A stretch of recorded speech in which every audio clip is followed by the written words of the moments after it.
We have been learning over the last few weeks about a massive cybersecurity breach of our government, probably by the Russians.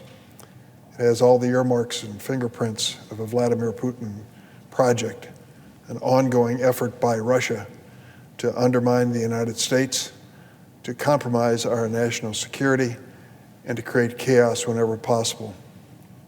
We learned of it 4 years ago in the 2016 election, when every intelligence agency of our government agreed that the Russians were meddling in our election and doing their best to subvert the will of the American people.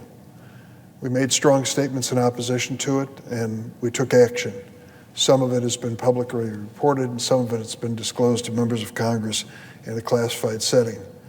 We were successful in thwarting their efforts in the 2018 election, and I want to salute all of those who were responsible for that effort. And in 2020, I believe the same can be said. We'll know more as we sift through the evidence. But this latest disclosure is really troubling.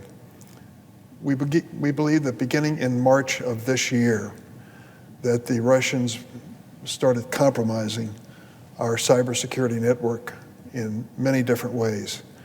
Every day, there's a new disclosure of another agency that reports that they have somehow wheedled their way into this important critical information. How much they know, what they've gained, how much they've compromised us, we don't know yet.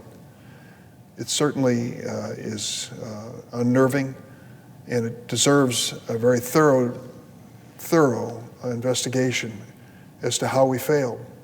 You see, the United States was not taking anything for granted. We were literally spending billions of dollars for the safety of these security systems.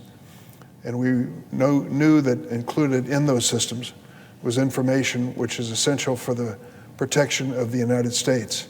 To think that that has been compromised at the hands of one of our implacable foes is certainly unnerving. I believe that we should initiate a thorough and complete investigation. Let the chips fall where they may.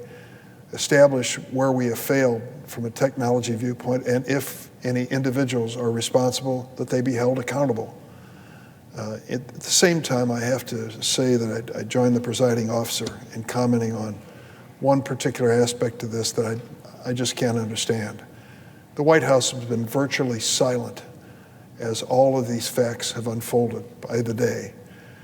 I cannot understand that, why the Commander-in-Chief of the United States of America has not spoken out forcefully against the Russians for their involvement in this cybersecurity breach, why he has not likened this to a virtual invasion of the United States when it comes to our own national security.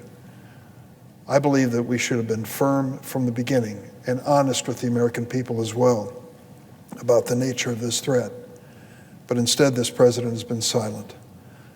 I recall not that long ago, a few months ago, we found evidence that the Russians were offering bounties on the heads of American soldiers in Afghanistan. Outrageous and unthinkable, and yet the White House was silent, refused to respond to what I know, because I've seen it, was credible evidence that this was linked directly to Moscow and the operatives of the Russian government.